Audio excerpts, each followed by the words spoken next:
Maxine Waters vows to reverse Trump scam if Dems reclaim Congress. Illegal aliens, along with human and drug traffickers, continue to traipse across our borders. Meanwhile, President Donald Trump has pledged to secure the border between the U.S. and Mexico. He has repeatedly called for the immediate deportation of illegal aliens and implemented policies to that end, such as the zero-tolerance policy. Yet the so-called resistance strikes, waging war with propaganda, violence, and faux media outrage, vowing to strike down all things Trump, regardless of the benefit to America and her citizens. As a result, President Trump is now calling their bluff, stating he would be willing to shut down the government unless Democrats in Congress help pass immigration reform, including funding the wall. President Trump tweeted, "I would be willing to shut down government if the Democrats do not give us the votes for border security,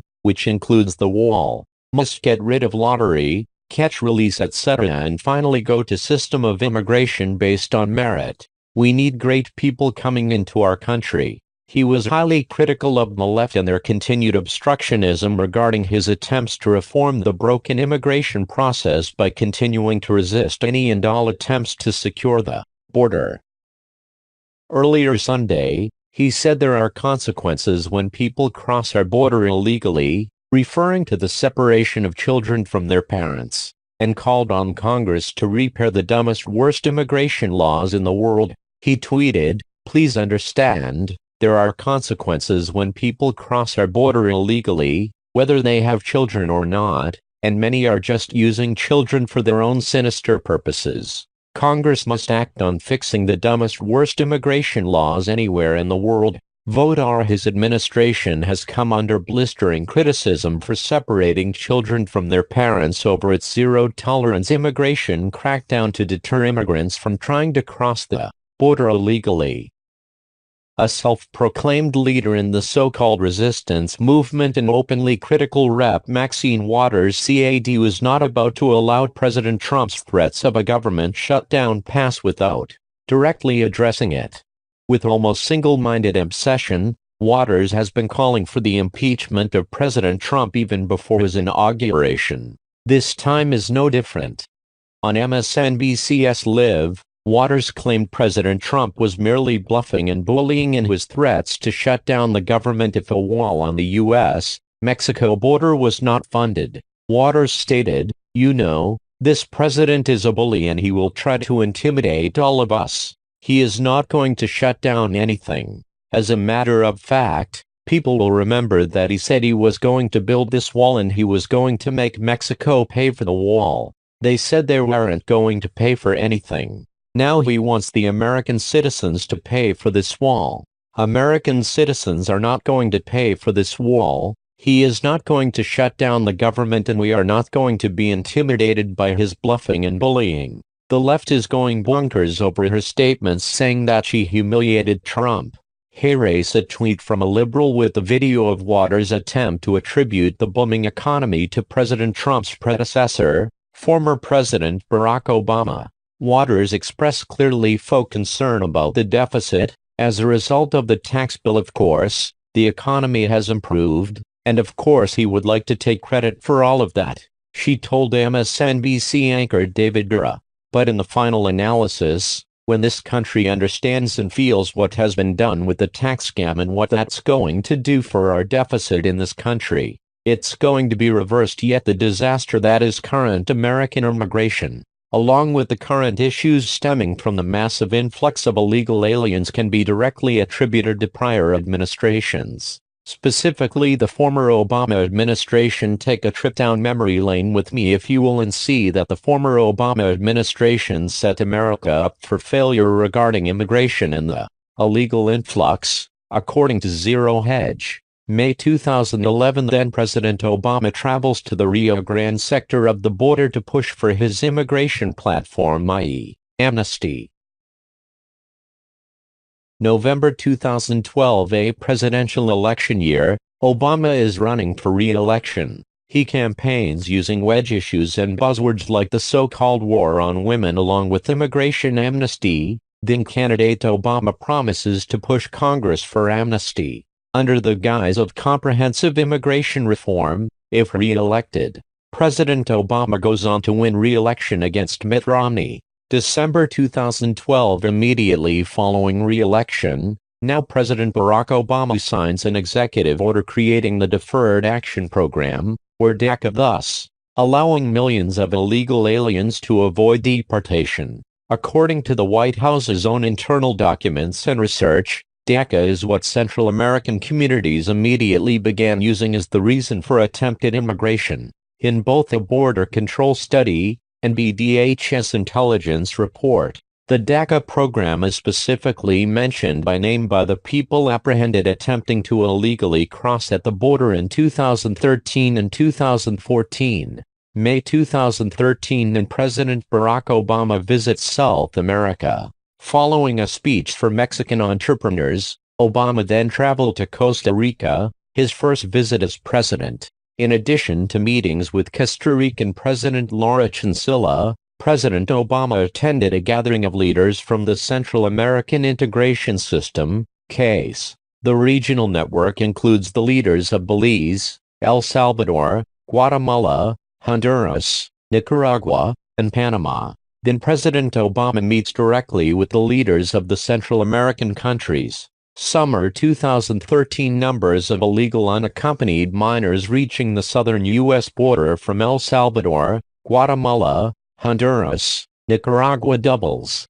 20,000 reach U.S. southern border by traveling across the southern border through Mexico. The mainstream media primarily ignores. FPCState.gov documents. Orga.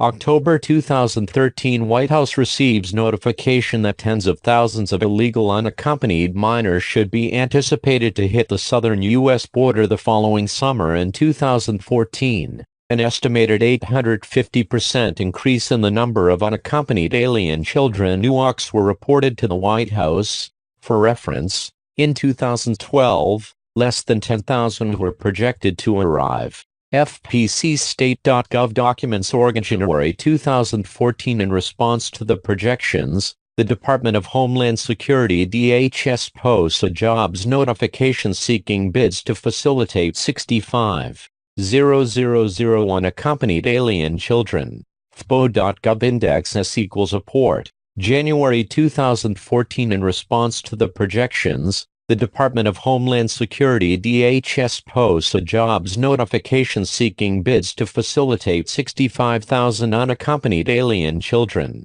FBO.gov index s equals a port. It is important to note, this job posting was January 2014. The Obama administration was planning for 65,000 childhood arrivals. Yet in January 2014 they were taking contractor bids for services to be used later in the year. As they hoped, almost no one noticed. On January 29, 2014, the federal government then posted an ad seeking bids for a vendor contract to handle unaccompanied alien children. Not just any contract, mind you, a very specific contract. For a very specific number of unaccompanied minors. 65,000. FBO.gov index s equals a port. Just 2 weeks later, in February 2014, President Obama visits Mexico for bilateral talks, in an unusual and unscheduled one-day visit. Spring 2014. After a full year of DACA,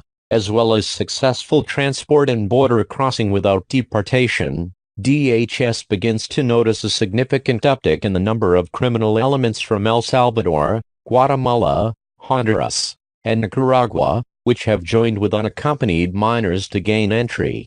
2014 Internal Administration DHS documents reveal that refugee status is now being used by both criminal cartels and potentially by Central American governments to send prison inmates into the U.S. June 2014. Tens of thousands of unaccompanied minors from El Salvador, Guatemala, Honduras, and Nicaragua hit the border in the headlines. Despite specific documentation that denotes prior planning and prior internal notifications, the White House claims it did not see this coming.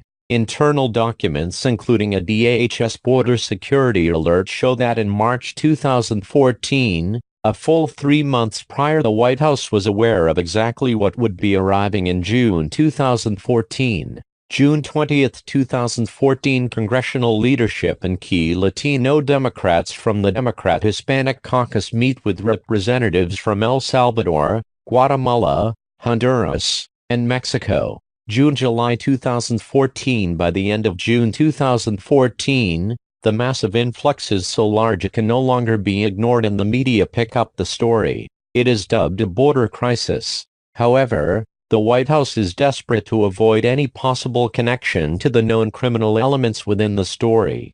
July 3, 2014, then President Obama requests $3,700,000.00037 billion in supplemental budget appropriations, claiming it is to deal with the border crisis. Yet only $109 million is for actual border security or to be put towards any efforts to stop the outflow from El Salvador, Guatemala, Honduras, and Nicaragua across the border and into America. Hidden within the massive budget request is Obama seeking legal authorization to spend taxpayer funds for lawyers and legal proceedings on behalf of unaccompanied minors and their families. Congress is being asked to approve fund executive branch's violation of immigration law. DACA. Section 292 of the Immigration and Nationality Act specifically prohibits representation of aliens in immigration proceedings at government expense. Yet then President Obama specifically and explicitly authorization to use taxpayer funds to provide illegal aliens with government lawyers at American taxpayer expense in defiance of the law. July 10, 2014, facing pushback from Congress due to the express and explicit violations, as well as sticker shock at the amount he is requesting, President Obama sends his DHS team to Capitol Hill to begin a concerted propaganda campaign ramping up anxiety. We are preparing for a scenario in which the number of unaccompanied children apprehended at the border could reach up to 90,000 by the end of fiscal 2014. Not only did the White House know what was going to happen, documented as far back as 2012, perhaps further, but White House actually constructed events to fall into a very specific pattern and intentionally did nothing to stop the consequences from the DACA executive order issued in December 2012. This was the origin of the crisis. It was manufactured under the Obama administration, starting with DACA. This was intended to be an ongoing issue utilized to open American borders, creating a political climate where a very specific and overarching agenda could be pushed. If there was a specific agenda that received pushback, then dissension was sown. Utilizing the criminal element involved, massive illegal immigration was supported and is currently supported by both sides of the establishment cartel currently occupying Washington. The bought and paid for voices of the D.C. political despoty are utilizing this very manufactured crisis to keep borders open and the influx of illegal aliens as high as possible. This is now being used as a measure to oppose President Trump in one of the core points of his original presidential campaign. Yet there are literally billions at stake. Illegal immigration is a lucrative business for them, and the Washington criminal cartel never misses an opportunity to add a comma to their bank balance or fatten their wallets. Many organizations for the past 15 years have used illegal immigration and refugee resettlement to their financial benefit.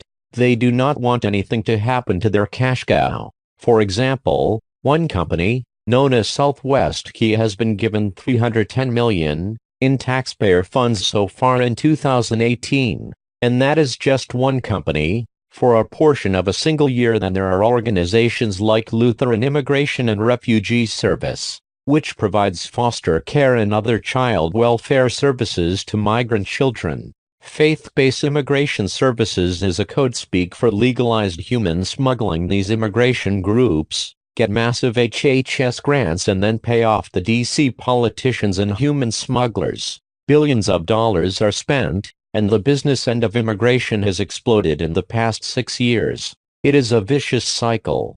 Trafficked children are more valuable than adults because the organizations involved get more funding for a child than an adult. Each illegal alien child is worth about $56,000 in grant money. The system is full of fraud. President Trump is attempting to confront this unified interest. All political opposition to the Trump administration on this issue is structured, planned and coordinated. The issue is a valuable tool for the professional political class to sow chaos and dissent amongst the American people, and they will continue to do so. And they will continue to do so inside the Beltway and the mainstream activist media. There is an infestation of illegal immigration supporters. Approximately 65% of the money HHS provides is spent on executive pay and benefits, opaque administrative payrolls, bribes, kickbacks to D.C. politicians and payoffs to the South and Central American smugglers who bring them more aliens to traffic across the border. They are aided and abetted by the mainstream activist media. Meanwhile, as best it can be determined, approximately 35% 19,000 of HHS funds are spent on the alien immigrant child. Maybe. The numbers and accounting get rather sketchy the deeper you go.